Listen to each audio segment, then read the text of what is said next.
जब आतंकवाद के 9 ठिकाने तय करके 22 मिनट में, साथियों 22 मिनट में उनको ध्वस्त कर दिया। और इस बार तो सब कैमरा के सामने की सारी व्यवस्था रखी थी ताकि हमारे घर में कोई सबूत न मांगे। अब हमें सबूत नहीं देना पड़ रहा है, वो उतर वाला दे रहा है। 6 मई के बाद जो दृश्य देखे गए, उसके बाद हम इसे प्रॉक्सी वॉर कहने की गलती नहीं कर सकते। 6 मई के बाद जिनका कत्ल हुआ, उस जनाजे को स्टेट ऑनर दिया गया पाकिस्तान में। उनके कॉफिन पे पाकिस्तान के झंडे लगाए गए। उनकी सेना ने उनको सैल्यूट दी। ये सिद्ध करता है कि आतंकवादी गतिविधि ये प्रॉक्सी वॉर नहीं है, ये आपकी सोची समझी युद्ध की रणनीति है। आप वॉर ही कर रहे हैं। भारत माता की, भारत माता की। કેમાં तिरंगा બધા નીચે આવી ગયા? भारत माता की, भारत माता की, भारत माता की। मंच पर विराजमान गुजरात के गवर्नर आचार्य देवव्रत जी, यहां के लोकप्रिय मुख्यमंत्री श्रीमान भूपेंद्र भाई पटेल, केंद्र में मंत्रिमंडल के मेरे सहयोगी मनोहर लाल जी, सीआर पाटिल जी, गुजरात सरकार के अन्य मंत्रीगण, सांसदगण, विधायकगण और गुजरात के कोने कोने से यहां उपस्थित मेरे प्यारे भाई और बहनों,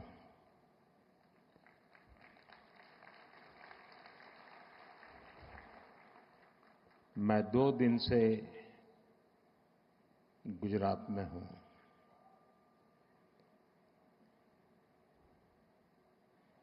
कल मुझे वडोदरा,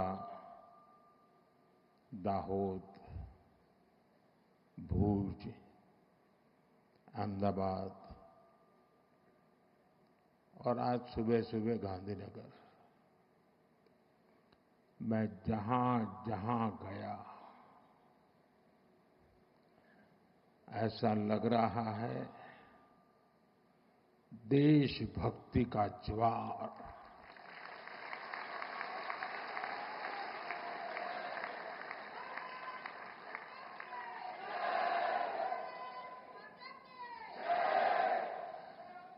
गर्जना करता सिंदूरिया सागर, सिंदूरिया सागर की गर्जना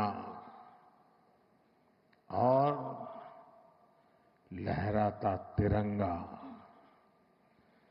जन मन के हृदय में मातृभूमि के प्रति अपार प्रेम, एक ऐसा नजारा था, एक ऐसा दृश्य था। और ये सिर्फ गुजरात में नहीं, हिंदुस्तान के कोने कोने में है।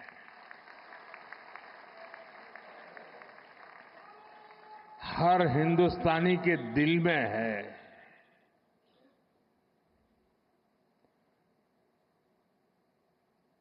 शरीर कितना ही स्वस्थ क्यों न हो, लेकिन अगर एक कांटा चुभता है तो पूरा शरीर परेशान रहता है। अब हमने तय कर लिया है उस कांटे को निकाल के रहेंगे।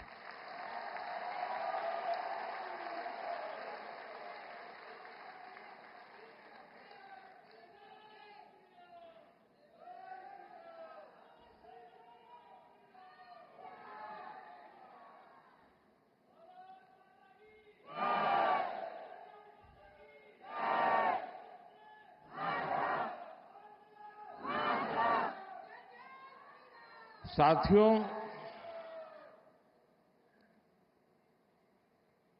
1947 में जब मां भारती के टुकड़े हुए,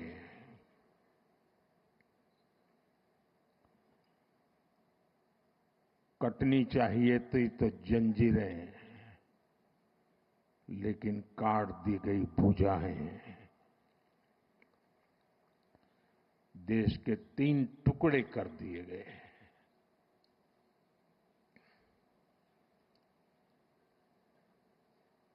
और उसी रात पहला आतंकवादी हमला कश्मीर की धरती पर हुआ।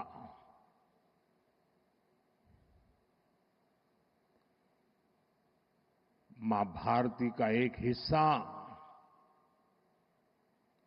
आतंकवादियों के बलबूते पर, मुजाहिदों के नाम पर पाकिस्तान ने हड़प ले लिया।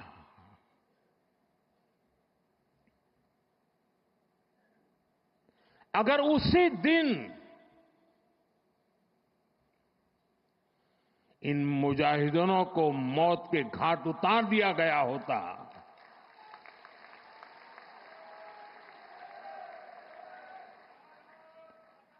और सरदार पटेल की इच्छा थी कि पीओके वापस नहीं आता है तब तक सेना रुकनी नहीं चाहिए, लेकिन सरदार साहब की बात मानी नहीं गई और ये मुजाहिदीन जो लहू चख गए थे, वो सिलसिला 75 साल से चला है। पहलगाम में भी उसी का विकृत रूप था। 75 साल तक हम झेलते रहे और पाकिस्तान के साथ जब युद्ध का नौबत आई, तीनों बार भारत की सैन्य शक्ति ने पाकिस्तान को धूल चटा दी।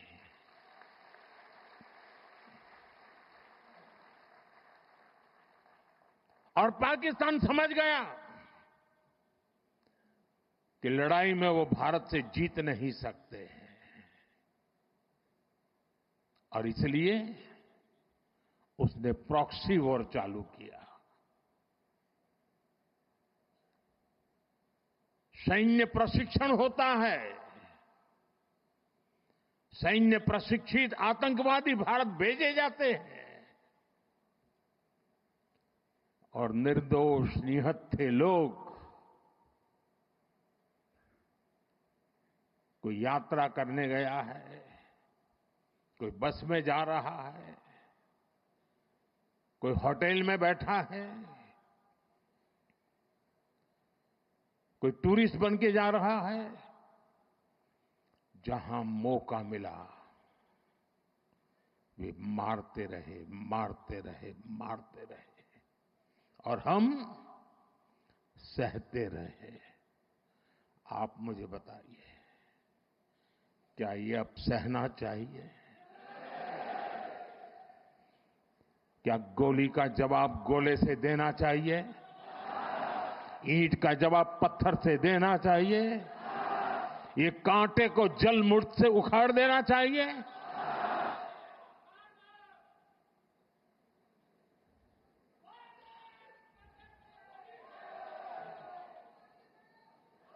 साथियों, ये देश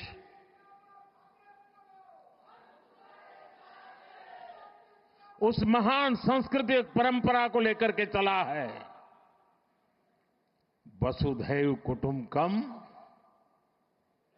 ये हमारे संस्कार है, ये हमारा चरित्र है, सदियों से हमने इसे जिया है। हम पूरे विश्व को एक परिवार मानते हैं। हम अपने पड़ोसियों का भी सुख चाहते हैं, वे भी सुख चैन से जिए, हमें भी सुख चैन से जीने दे।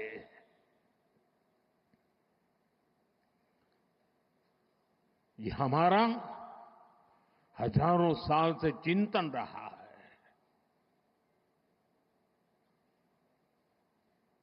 लेकिन जब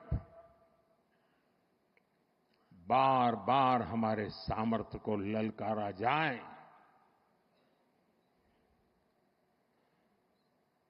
तो ये देश वीरों की भी भूमि है।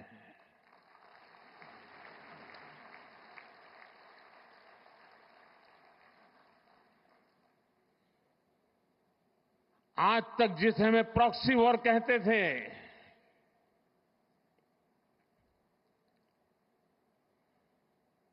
6 मई के बाद जो दृश्य देखे गए, उसके बाद हम इसे प्रॉक्सी वॉर कहने की गलती नहीं कर सकते हैं। और इसका कारण है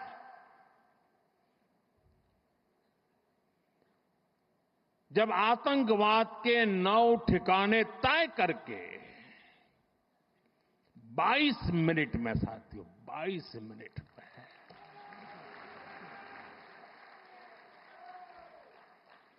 उनको ध्वस्त कर दिया। और इस बार तो सब कैमरा के सामने की सारी व्यवस्था रखी थी ताकि हमारे घर में कोई सबूत न मांगे। अब हमें सबूत नहीं देना पड़ रहा है, वो ऊपर वाला दे रहा है।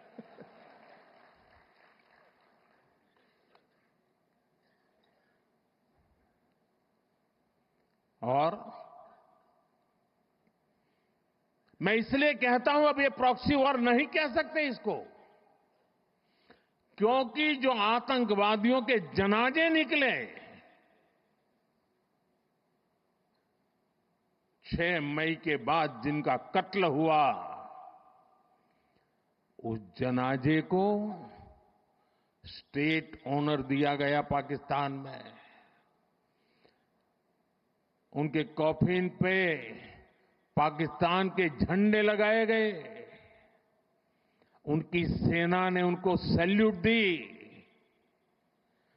ये सिद्ध करता है कि आतंकवादी गतिविधि ये प्रॉक्सी वॉर नहीं है, ये आपकी सोची समझी युद्ध की रणनीति है। आप वॉर ही कर रहे हैं तो उसका जवाब भी वैसे ही मिलेगा।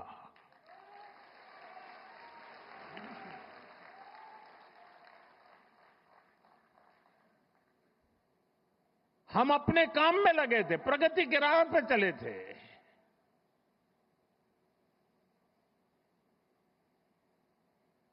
हम सबका भला चाहते हैं और मुसीबत में मदद भी करते हैं।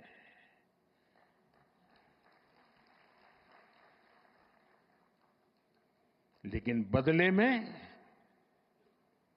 खून की नदियां बहती है।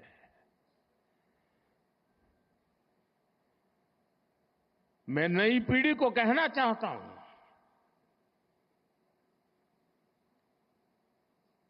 देश को कैसे बर्बाद किया गया है। 1960 में जो इंडस वाटर ट्रीटी हुई है, अगर उसकी बारीकी में जाएंगे तो आप चौंक जाएंगे। यहां तक तय हुआ है उसमें कि जो जम्मू कश्मीर की अन्य नदियों पर डैम बने हैं, उन डैम का सफाई का काम नहीं किया जाएगा, डिसिल्टिंग नहीं किया जाएगा, सफाई के लिए जो नीचे की तरफ गेट है वो नहीं खोले जाएंगे। 60 साल तक ये गेट नहीं खोले गए और जिसमें 100% पानी भरना चाहिए था, धीरे धीरे इसकी कैपेसिटी कम हो गई, 2%, 3% रह गया। क्या मेरे देशवासियों को पानी पर अधिकार नहीं है क्या? उनको उनके हक का पानी मिलना चाहिए, नहीं मिलना चाहिए क्या? और अभी तो मैंने कुछ ज्यादा किया नहीं है।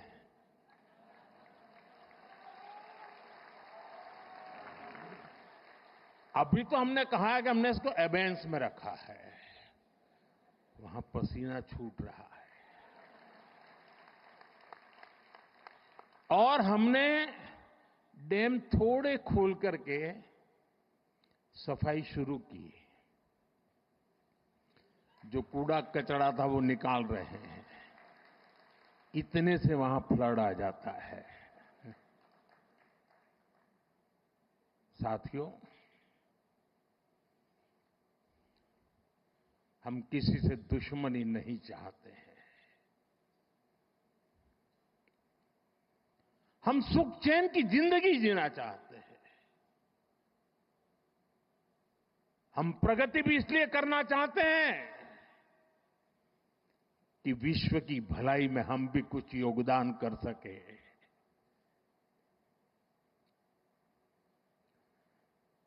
और इसीलिए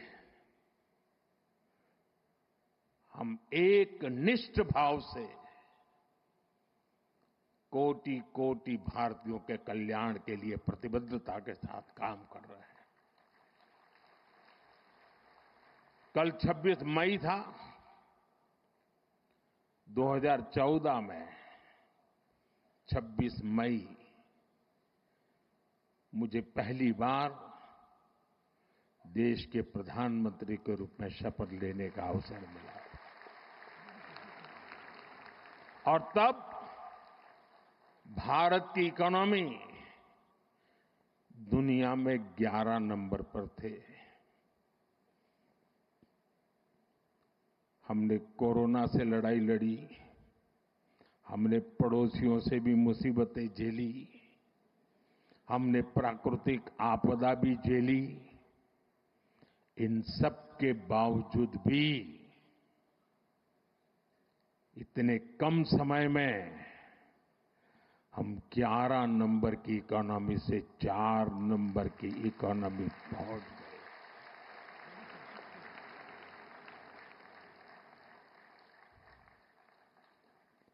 क्योंकि हमारा ये लक्ष्य है।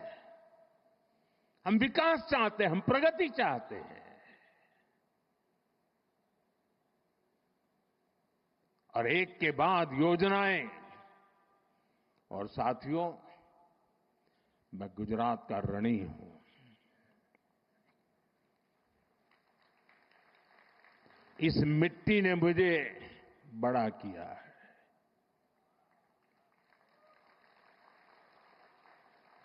यहां से मुझे जो शिक्षा मिली, दीक्षा मिली, यहां से जो मैं आप सबके बीच रह करके सीख पाया,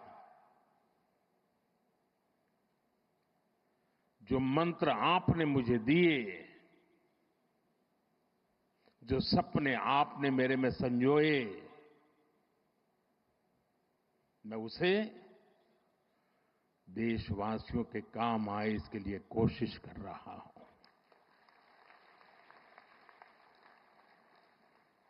मुझे खुशी है कि आज गुजरात सरकार ने शहरी विकास वर्ष 2005 में इस कार्यक्रम को किया था, 20 वर्ष मनाने का। और मुझे खुशी इस बात की हुई कि 20 साल के शहरी विकास की यात्रा का जयगान करने का कार्यक्रम नहीं बनाया। गुजरात सरकार ने उन 20 वर्ष में से जो हमने पाया है, जो सीखा है, उसके आधार पर आने वाले शहरी विकास को नेक्स्ट जनरेशन के लिए उन्होंने उसका रोड मैप बनाया। और आज वो रोड मैप गुजरात के लोगों के सामने रखा है। मैं इसके लिए गुजरात सरकार को, मुख्यमंत्री जी को, उनकी टीम को, हृदय से बहुत बहुत बधाई देता हूं। साथियों, हम आज दुनिया की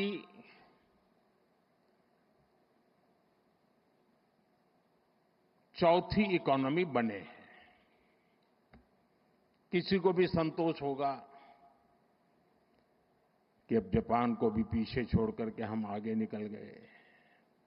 और मुझे याद है, हम जब 6 से 5 बने थे तब देश में और ही उमंग था, बड़ा उत्साह था, खास करके नौजवानों में।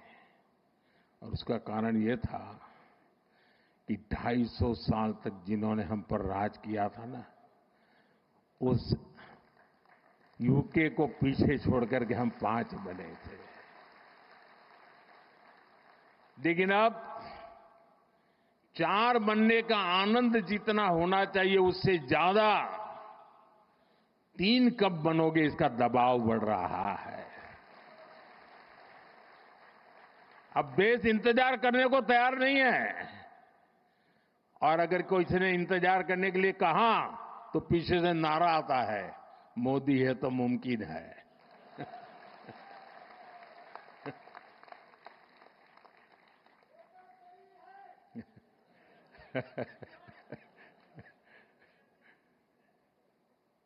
और इसलिए साथियों, एक तो हमारा लक्ष्य है 2047 हिंदुस्तान विकसित होना ही चाहिए, नो कॉम्प्रोमाइज। आजादी के 100 साल हम ऐसे ही नहीं बिताएंगे। आजादी के 100 साल ऐसे बनाएंगे कि दुनिया में विकसित भारत का झंडा फहरता होगा।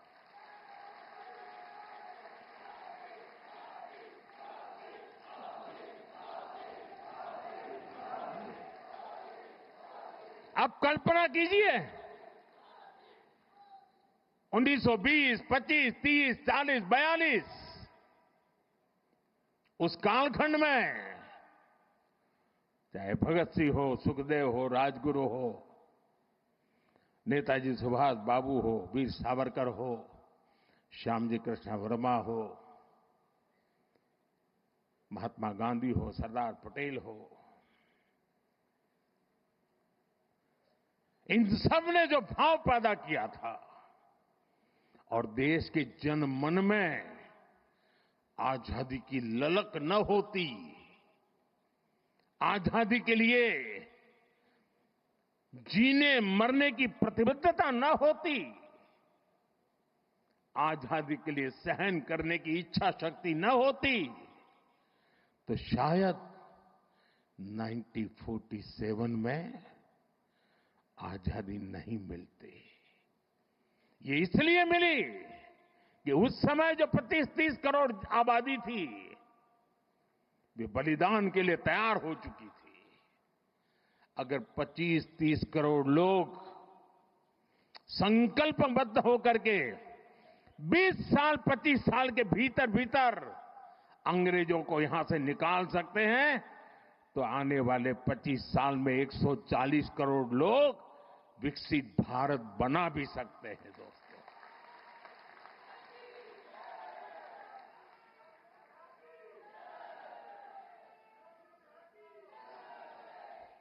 और इसलिए 2030 में जब गुजरात के 75 वर्ष होंगे, मैं समझता हूं कि हमने अभी से 30 में होंगे ना, 35 में जब गुजरात के 75 वर्ष होंगे, हमने अभी से नेक्स्ट 10 ईयर का पहले एक प्लान बनाना चाहिए कि जब गुजरात के 75 होंगे तब गुजरात यहां पहुंचेगा, उद्योग में यहां होगा, खेती में यहां होगा, शिक्षा में यहां होगा, खेलकूद में यहां होगा। हमें एक संकल्प ले लेना चाहिए और जब गुजरात 75 का हो, उसके 1 साल के बाद जो ओलंपिक होने वाला है, देश चाहता है कि वो ओलंपिक हिंदुस्तान में हो।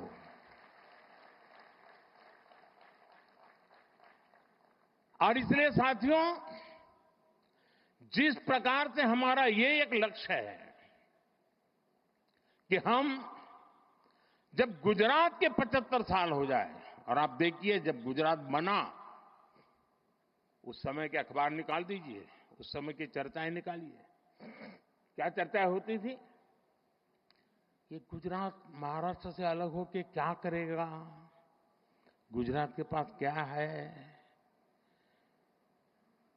समंदर है, खारा पाट है, इधर रेगिस्तान है, उधर पाकिस्तान है, क्या करेगा, गुजरात के पास कोई मिनरल्स नहीं, गुजरात कैसे प्रगति करेगा। ये ट्रेडर हैं सारे, इधर से माल लेते हैं, उधर बेचते हैं, बीच में दलाली से रोजी रोटी कमा करके गुजारा करते, क्या करेंगे, ऐसी चर्चा थी। वही गुजरात जिसके पास एक जमाने में नमक से ऊपर कुछ नहीं था, आज दुनिया को हीरे के लिए गुजरात जाना जाता है।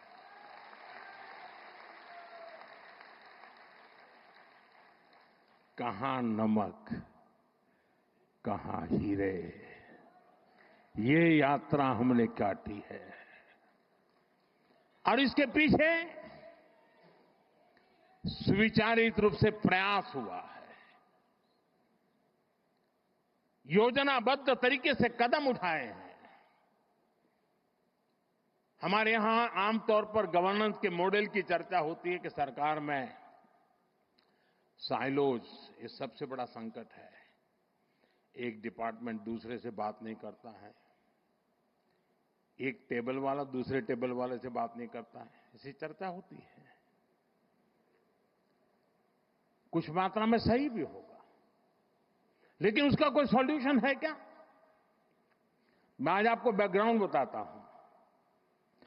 ये शहरी विकास वर्ष अकेला नहीं, हमने उस समय हर वर्ष को किसी न किसी एक विशेष काम के लिए डेडिकेट करते थे। जैसे 2005 में शहरी विकास वर्ष मना गया, एक साल ऐसा था जब हमने कन्या शिक्षा के लिए डेडिकेट किया था, एक वर्ष ऐसा था जो हमने पूरा टूरिज्म के लिए डेडिकेट किया था। इसका मतलब ये नहीं कि बाकी सब काम बंद करते थे, लेकिन सरकार के सभी विभागों को उस वर्ष अगर फॉरेस्ट डिपार्टमेंट है तो उसको भी अर्बन डेवलपमेंट में वो कंट्रीब्यूट क्या कर सकता है, हेल्थ विभाग है तो अर्बन डेवलपमेंट ईयर में कंट्रीब्यूट क्या कर सकता है, जल संरक्षण मंत्रालय है तो वो अर्बन डेवलपमेंट में क्या कंट्रीब्यूट कर सकता है, टूरिज्म डिपार्टमेंट है तो वो अर्बन डेवलपमेंट में क्या कंट्रीब्यूट कर सकता है। यानी एक प्रकार से whole of the government approach, इस भूमिका से ये वर्ष मना। और आपको याद होगा जब हमने टूरिज्म ईयर बनाया तो पूरे राज्य में, उसके पहले गुजरात में टूरिज्म की कल्पना ही कोई नहीं कर सकता, विशेष प्रयास किया गया। उसी समय एड कैंपेन चलाया, कुछ दिन को गुजारो गुजरात में, एक एक चीज उसमें से निकली, उसी में से रणोत्सव निकला, उसी में से स्टैच्यू ऑफ यूनिटी बना, उसी में से आज सोमनाथ का विकास हो रहा है, गिर का विकास हो रहा है, अंबाजी का विकास हो रहा है, एडवेंचर स्पोर्ट्स आ रही हैं, यानी एक के बाद एक चीजें डेवलप होने लगी। वैसे ही जब अर्बन डेवलपमेंट ईयर बनाया, और मुझे याद है मैं राजनीति में नया नया आया था, और कुछ समय के बाद हम अहमदाबाद म्युनिसिपल कॉरपोरेशन सबसे पहले जीते। तब तक हमारे पास एक राजकोट म्युनिसिपैलिटी हुआ करती थी, तब वो कॉरपोरेशन नहीं थी। और हमारे एक प्रहलाद भाई पटेल थे, पार्टी के बड़े वरिष्ठ नेता थे, बहुत ही इनोवेटिव थे, नई नई चीजें सोचना उनका स्वभाव था। मैं नया राजनीति में आया था तो प्रहलाद भाई एक दिन आए मिलने के लिए, उन्होंने कहा ये हमें जरा, उस समय चिमन भाई पटेल की सरकार थी, तो हमने चिमन भाई और भाजपा के लोग छोटे पार्टनर थे, तो हमने चिमन भाई को मिलकर के समझाना चाहिए कि ये जो लाल बस अहमदाबाद की है उसको जरा अहमदाबाद के बाहर जाने दिया जाए। तो उन्होंने मुझे समझाया। फिर मैं और प्रहलाद भाई चिमन भाई को मिलने गए। हमने बहुत माथापच्ची की। हमने कहा ये सोचने जैसा है कि ये लाल बस अहमदाबाद के बाहर गोरा, गुमा, लांभा, उधर नरोड़ा की तरफ आगे, देहगाम की तरफ, इधर कलोल की तरफ आगे, उधर साणंद की तरफ आगे, उसको जाने देना चाहिए, ट्रांसपोर्टेशन का विस्तार करना चाहिए। तो सरकार के जैसे सचिवों का स्वभाव रहता है, यहां बैठे हैं सारे, उस समय वाले तो रिटायर हो गए। एक बार एक कांग्रेसी नेता को पूछा गया था कि देश की समस्याओं का समाधान करना है तो 2 वाक्य में बताइए। कांग्रेस के एक नेता ने जवाब दिया था, वो मुझे आज भी अच्छा लगता है। ये कोई 40 साल पहले की बात है। उन्होंने कहा देश में 2 चीजें होनी चाहिए।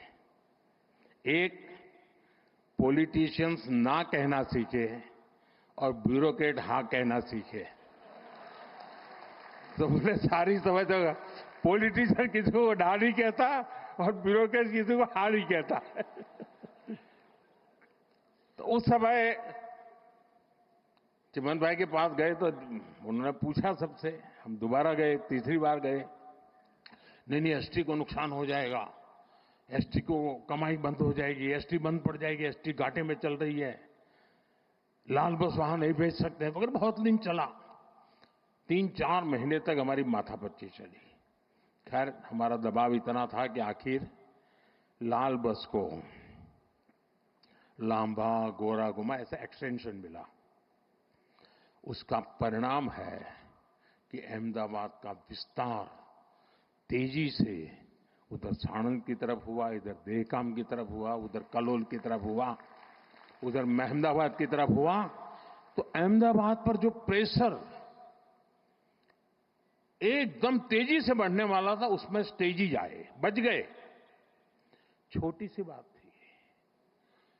तब जाकर के, मैं तो उस समय राजनीति में नया था, मुझे कोई ज्यादा इन चीजों को मैं जानता भी नहीं था, लेकिन तब समझ में आता था कि हम तत्कालीन लाभ से ऊपर उठ करके सचमुच में राज्य की और राज्य के लोगों की भलाई के लिए हिम्मत के साथ, लंबी सोच के साथ चलेंगे तो बहुत लाभ होगा। और मुझे याद है जब अर्बन डेवलपमेंट ईयर मनाया तो पहला काम आया ये एंक्रोचमेंट हटाने का।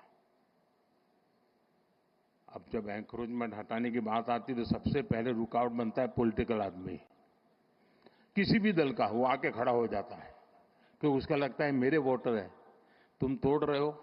और अफसर लोग भी बड़े चतुर होते हैं, जब उनको कहते हैं कि ये सब तोड़ना है तो पहले जाकर को हनुमान जी का मंदिर तोड़ते हैं।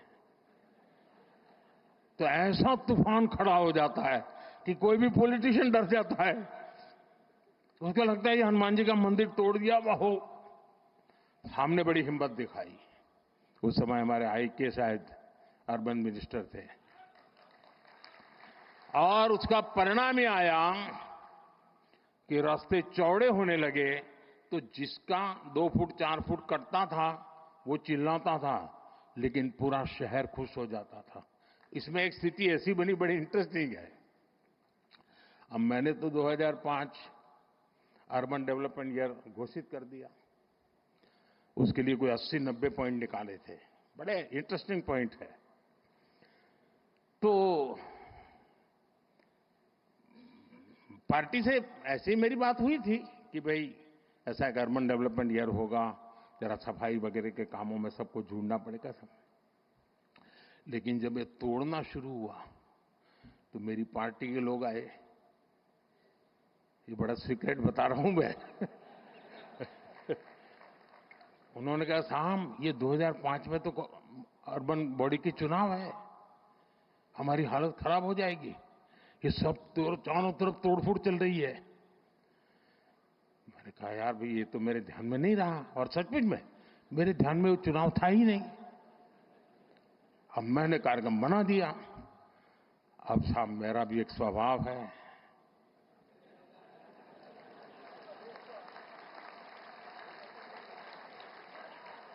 हम तो बचपन से पढ़ते आए हैं डगलू भरू के ना हटबू। तो मैंने कहा देखिए भाई आपकी चिंता सही है, लेकिन अब पीछे नहीं हट सकते। अब तो ये अर्बन डेवलपमेंट एरिया होगा, हार जाएंगे चुनाव क्या है, जो भी होगा। हम किसी का बुरा करना नहीं चाहते, लेकिन गुजरात में शहरों का रूप रंग बदलना बहुत जरूरी है। साथियों, हम लोग लगे रहे, काफी विरोध भी हुआ, काफी आंदोलन हुए, बहुत परेशानी हुई। यहां मीडिया वालों को भी बड़ा मजा आ गया कि मोदी अब शिकार आ गया हाथ में, तो वो भी बड़ी तुरी ताकत से लग गए थे। और उसके बाद जब चुनाव हुआ, देखिए मैं राजनेताओं को कहता हूं, मैं देश भर के राजनेता मुझे सुनते हैं तो देखना कहनाता हूं, अगर आपने सदनिष्ठा से ईमानदारी से लोगों की भलाई के लिए निर्णय करते हैं, तत्कालीन भले बुरा लगे लोग साथ चलते हैं। और उस समय जो चुनाव हुआ 90% विक्ट्री बीजेपी की हुई थी, 90%।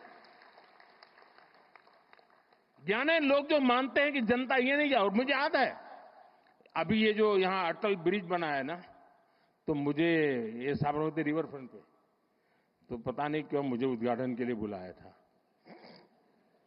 कई कार्यक्रम थे तो मैंने कहा चलो भी हम भी देखने जाते, तो मैं जरा वो अटल ब्रिज पर टहलने गया। तो वहां मैंने देखा कुछ लोगों ने पान की पिचकारियां लगाई थी। अभी तो उद्घाटन होना था, लेकिन कार्यक्रम हो गया था। तो मेरा दिमाग, मैंने कहा इस पर टिकट लगाओ। तो ये सारे लोग आ गए, साहब चुनाव है, उसके बाद चुनाव था, मुझे टिकट नहीं लगा सकते। मैंने कहा टिकट लगाओ वरना ये तुम्हारा अटल ब्रिज बेकार हो जाएगा। फिर मैं दिल्ली गया, मैंने दूसरे दिन फोन करके पूछा, मैंने कहा क्या हुआ टिकट लगाने का। एक दिन भी बिना टिकट नहीं चलना चाहिए।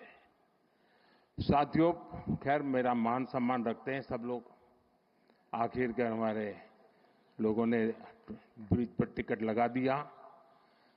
आज टिकट भी हुआ, चुनाव भी जीते दोस्तों, और वो अटल ब्रिज चल रहा है। मैंने कांकेरिया का पुनर्निर्माण का कार्यक्रम लिया, उसको टिकट लगाया, तो कांग्रेस ने बड़ा आंदोलन किया, कोर्ट में चले गए। लेकिन वो छोटा सा प्रयास पूरे कांकेरिया को बचा के रखा हुआ है, और आज समाज का हर वर्ग बड़े सुख चैन से वहां जाता है। कभी कभी राजनेताओं को बहुत छोटी चीजें डर जाते हैं। समाज विरोधी नहीं होता है, उसको समझाना होता है, वो सहयोग करता है और अच्छे परिणाम भी मिलते हैं। देखिए शहरी विकास की एक एक चीज इतनी बारीकी से बनाई गई, और उसी का परिणाम था। और मैं आपको बताता हूं, ये जो अब मुझ पर दबाव बढ़ने वाला है, और शुरू हो गया कि मोदी ठीक है 4 नंबर तो पहुंच गए, बताओ 3 कब पहुंचोगे। इसकी एक जड़ी बूटी आपके पास है। अब जो हमारे ग्रोथ सेंटर हैं वो अर्बन एरियाज हैं। हमें अर्बन बॉडीज को इकोनॉमी के ग्रोथ सेंटर बनाने का प्लान करना होगा। अपने आप जनसंख्या के कारण वृद्धि होती चले, ऐसे शहर नहीं हो सकते हैं। शहर आर्थिक गतिविधि के तेज तर्रार केंद्र होने चाहिए। और अब तो हमने टियर 2, टियर 3 सिटी पे भी बल देना चाहिए, और वो इकोनॉमी एक्टिविटी के सेंटर बनने चाहिए। और मैं तो पूरे देश की नगरपालिका, महानगरपालिका के लोगों को कहना चाहूंगा, अर्बन बॉडी से जुड़े हुए सब लोगों से कहना चाहूंगा कि वे टारगेट करें कि 1 साल में उस नगर की इकोनॉमी कहां से कहां पहुंचाएंगे। वहां की अर्थव्यवस्था का कद कैसे बढ़ाएंगे, वहां जो चीजें मैन्युफैक्चर हो रही हैं उसमें क्वालिटी इंप्रूव कैसे करेंगे, वहां नए नए इकोनॉमिक एक्टिविटी के रास्ते कौन से खोलेंगे। ज्यादातर मैंने देखा नगर पालिकाएं जो नई नई बनती है तो क्या करते हैं, एक बड़ा शॉपिंग सेंटर बना देते हैं। पॉलिटिशियनों को भी जरा सूट करता है, वो 30-40 दुकानें बना देंगी और 10 साल तक लेने वाला नहीं आता है। इतने से काम नहीं चलेगा। स्टडी करके और खास करके जो एग्रो प्रोडक्ट है, मैं तो टियर 2 टियर 3 सिटी के लिए कहूंगा, जो किसान पैदावार करता है उसका वैल्यू एडिशन, ये इन नगर पालिकाओं में शुरू हो। आसपास से खेती की चीजें आए, उसमें से कुछ वैल्यू एडिशन हो, गांव का भी भला होगा, शहर का भी भला होगा। उसी प्रकार से आपने देखा होगा इन दिनों स्टार्टअप में भी आपको ध्यान में आया होगा कि पहले स्टार्टअप बड़े शहर के बड़े उद्योग घरानों के आसपास चलते थे। आज देश में करीब 2 लाख स्टार्टअप है और ज्यादातर टियर 2 टियर 3 सिटी में है। और इसमें भी गर्व की बात है कि उसमें काफी नेतृत्व हमारी बेटियों के पास है, बेटियों के पास है। स्टार्टअप की लीडरशिप बेटियों के हाथ में है। ये एक बहुत बड़ी क्रांति की संभावनाओं को जन्म देता है। और इसलिए मैं चाहूंगा कि अर्बन डेवलपमेंट ईयर के जब 20 साल मना रहे हैं और एक सफल प्रयोग को हम याद करके आगे की दिशा तय करते हैं, तब हम टियर 2 टियर 3 सिटी को भी बल दें। शिक्षा में भी टियर 2 टियर 3 सिटी काफी आगे रहा। इस तरह देख लीजिए, पहले एक जमाना था कि 10th और 12th के रिजल्ट आते थे तो जो नामी स्कूल्स रहते थे बड़े, उसी के बच्चे फर्स्ट 10 में होते थे। इन दिनों शहरों की बड़ी बड़ी स्कूलों का नामो निशान नहीं होता है। टियर 2 टियर 3 सिटी की स्कूल के बच्चे पहले 10 में आते हैं। देखा होगा आपने, गुजरात में भी यही हो रहा है। इसका मतलब यह हुआ कि हमारे छोटे शहरों के पोटेंशियल, उसकी ताकत बढ़ रही है। खेल का देखिए, पहले क्रिकेट देखिए आप, क्रिकेट तो हिंदुस्तान में हर गली मोहल्ले में खेला जाता है, लेकिन बड़े शहर के बड़े रहीशी परिवारों से ही खेलकूद क्रिकेट अटका हुआ था। आज सारे खिलाड़ी में से आधे से ज्यादा खिलाड़ी टियर 2 टियर 3 सिटी गांव के बच्चे हैं जो खेल में इंटरनेशनल खेल खेल करके कमाल करते हैं। यानी हम समझे कि हमारे शहरों में बहुत पोटेंशियल है। और जैसा मनोहर जी ने भी कहा और यहां वीडियो में भी दिखाया गया, ये हमारे लिए बहुत बड़ी अपॉर्चुनिटी है जी। 4 में से 3 नंबर की इकोनॉमी के पहुंचने के लिए हम हिंदुस्तान के शहरों की अर्थव्यवस्था पर अगर फोकस करेंगे तो हम बहुत तेजी से वहां भी पहुंच पाएंगे। साथियों, ये गवर्नेंस का एक मॉडल है। दुर्भाग्य से हमारे देश में एक ऐसे इकोसिस्टम ने जमीनों में अपनी जड़ें ऐसी जमाई हुई है कि इस भारत के सामर्थ्य को हमेशा नीचा दिखाने में लगी है। वैचारिक विरोध के कारण व्यवस्थाओं के विकास का अस्वीकार करने का उनका स्वभाव बन गया है। व्यक्ति के प्रति पसंद नापसंद के कारण उसके द्वारा की गई हर काम को बुरा बता देना एक फैशन का तरीका चल पड़ा है और उसके कारण देश की अच्छी चीजों का नुकसान हुआ है। ये गवर्नेंस का एक मॉडल है। अब आप देखिए, हमने शहरी विकास पर तो बल दिया, लेकिन वैसा ही जब मुझे आपने दिल्ली भेजा तो हमने एस्पिरेशनल डिस्ट्रिक्ट, एस्पिरेशनल ब्लॉक के विचार किया कि हर राज्य में एकाध जिला, एकाध तहसील ऐसी होती हैं जो इतना पीछे होता है कि वो स्टेट की सारी एवरेज को पीछे खींच ले जाता है। आप जंप लगा ही नहीं सकते, वो बेड़ियों की तरह होता है। मैंने कहा पहले इन बेड़ियों को तोड़ना है और देश में 100 के करीब एस्पिरेशनल डिस्ट्रिक्ट उनको आइडेंटिफाई किया गया, एक 40 पैरामीटर से देखा गया कि यहां क्या जरूरत है। अब 500 ब्लॉक्स आइडेंटिफाई किए हैं। होल ऑफ द गवर्नमेंट एम्प्रोच के साथ फोकस किया गया, यंग अफसरों को लगाया गया, फुल टेन्योर के साथ काम करे ऐसा लगाया। आज दुनिया के लिए एक मॉडल बन चुका है और जो डेवलपिंग कंट्रीज है उनको भी लग रहा है कि हमारे यहां विकास के इस मॉडल की ओर हमें चलना चाहिए। हमारा एकेडमिक वर्ल्ड भारत के इन प्रयास और सफल प्रयासों के विषय में सोचे, और जब एकेडमिक वर्ल्ड इस पर सोचता है तो दुनिया के लिए भी वो एक अनुकरणीय उदाहरण के रूप में काम आता है। साथियों, आने वाले दिनों में टूरिज्म पर हमें बल देना चाहिए। गुजरात ने कमाल करके दिया है जी। कोई सोच सकता है कच्छ के रेगिस्तान में जहां कोई जाने का नाम नहीं लेता था, वहां आज जाने के लिए बुकिंग नहीं मिलता है, बुकिंग नहीं मिलता है। चीजों को बदला जा सकता है। दुनिया का सबसे बड़ा ऊंचा स्टैच्यू, ये अपने आप में अद्भुत है। मुझे बताया गया कि वडनगर में जो म्यूजियम बना है, कल मुझे एक यूके के एक सज्जन मिले थे, उन्होंने कहा कि मैं वडनगर का म्यूजियम देखने गया। ये इंटरनेशनल लेवल में इतने ग्लोबल स्टैंडर्ड का वो म्यूजियम बना है, और भारत में काशी जैसे बहुत कम जगह हैं कि जो अविनाशी हैं, जो कभी भी मृतप्राय नहीं हुए, जहां हर पल जीवन रहा है, उसमें एक वडनगर है जिसमें 2800 साल तक के सबूत मिले। अभी हमारा काम है कि वो इंटरनेशनल टूरिस्ट मैप पर कैसे आए।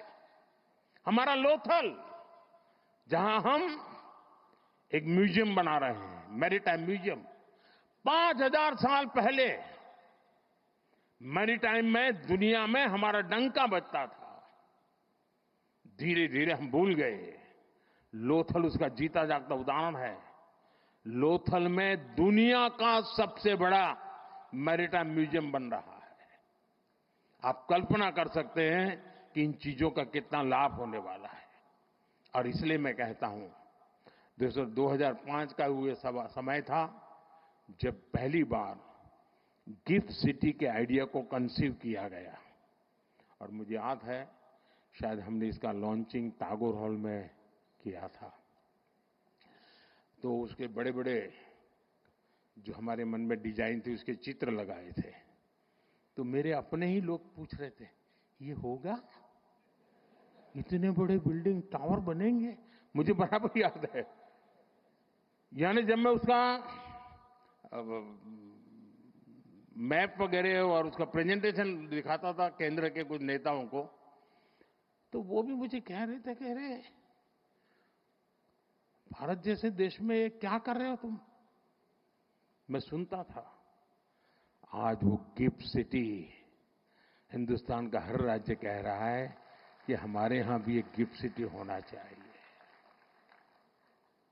साथियों, एक बार कल्पना को करते हुए उसको जमीन पर, धरातल पर उतारने का अगर हम प्रयास करें तो कितने बड़े अच्छे परिणाम मिल सकते हैं, ये हम भली भांति देख रहे हैं। वही कालखंड था, रिवर फ्रंट को कंसीव किया। वही कालखंड था जब दुनिया का सबसे बड़ा स्टेडियम बनाने का सपना देखा, पूरा किया। वही कालखंड था दुनिया का सबसे ऊंचा स्टैच्यू बनाने के लिए सोचा, पूरा किया। भाइयों बहनों, एक बार हम मान के चले, हमारे देश में पोटेंशियल बहुत है, बहुत सामर्थ्य है। साथियों, मुझे पता नहीं क्यों निराशा जैसी चीज मेरे मन में आती ही नहीं है।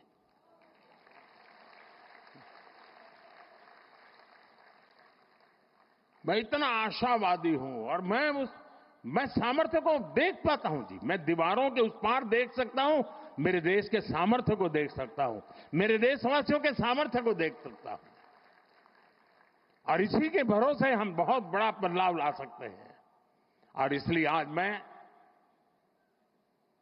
गुजरात सरकार का बहुत आभारी हूं कि आप मुझे यहां आने का मौका दिया है। कुछ ऐसी पुरानी पुरानी बातें आज ताजा करने का मौका मिल गया। लेकिन आप विश्वास करिए दोस्तों, गुजरात की बहुत बड़ी जिम्मेवारी है। हम देने वाले लोग हैं, हमें देश को हमेशा देना चाहिए और हम इतनी ऊंचाई पर गुजरात ले जाएं, इतनी ऊंचाई पर ले जाएं कि देशवासियों के लिए गुजरात काम आना चाहिए। दोस्तों, इस महान परंपरा को हमें आगे बढ़ाना चाहिए।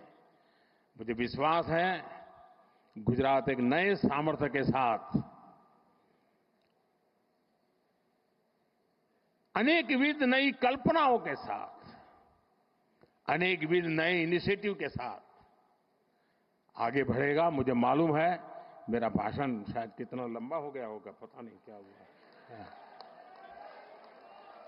लेकिन कल मीडिया में 2-3 चीजें आएगी, वो भी मैं बता देता हूं। मोदी ने अफसरों को डांटा मोदी ने अफसरों की धुलाई की, वगैरह वगैरह वगैरह। खैर वो तो कभी कभी चटनी होती है ना, इतना ही समझ लेना चाहिए। लेकिन जो बाकी बातें मैंने याद की है उसको याद कर करके जाइए। और ये सिंदूर या मिजाज,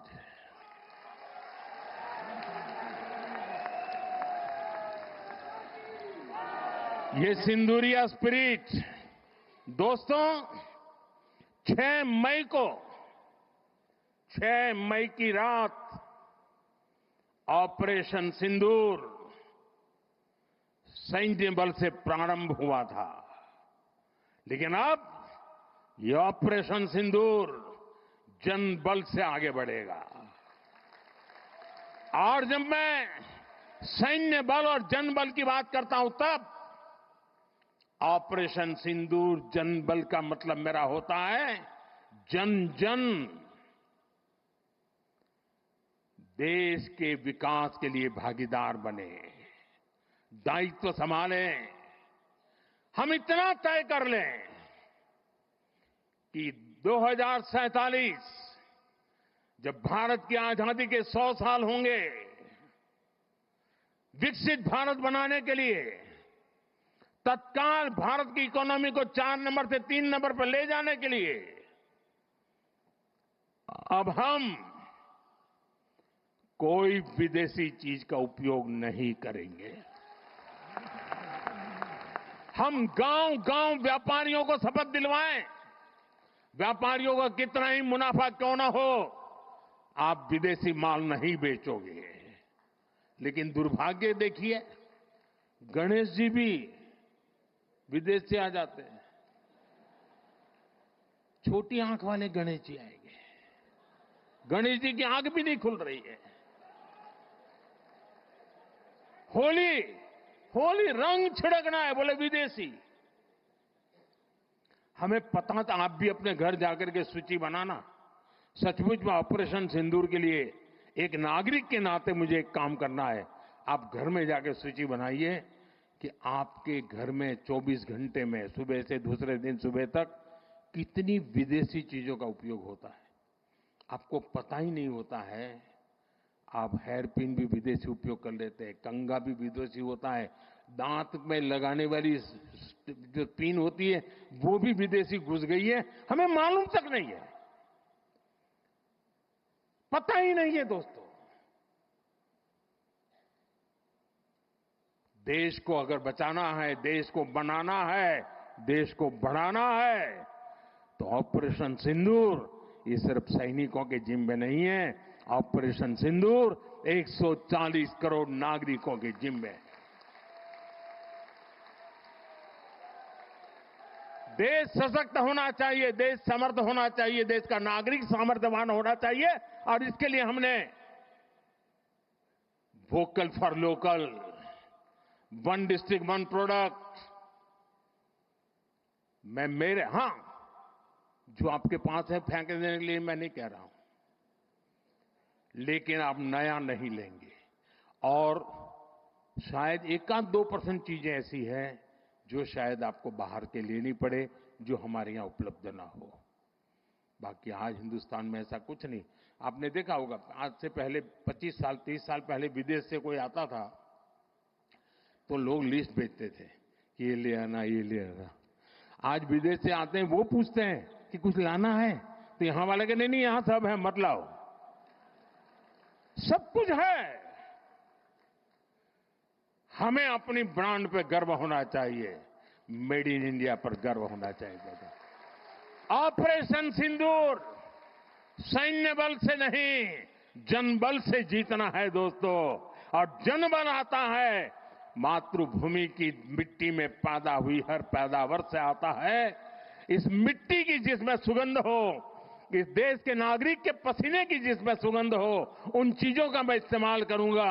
अगर मैं ऑपरेशन सिंदूर को जन जन तक, घर घर तक लेके जाता हूं, आप देखिए हिंदुस्तान को 2047 के पहले विकसित राष्ट्र बना के रहेंगे और अपनी आंखों के सामने देख के जाएंगे दोस्तों। इसी एक अपेक्षा के साथ मेरे साथ पूरी ताकत से बोलिए, भारत माता की, भारत माता की, भारत माता की। जरा तिरंगे ऊपर लहराने चाहिए। भारत माता की जय, भारत माता की जय, भारत माता की जय। वंदे वंदे वंदे वंदे वंदे वंदे वंदे वंदे वंदे वंदे वंदे वंदे। धन्यवाद जी। माननीय प्रधानमंत्री जी, आपके प्रेरणादायी संबोधन आप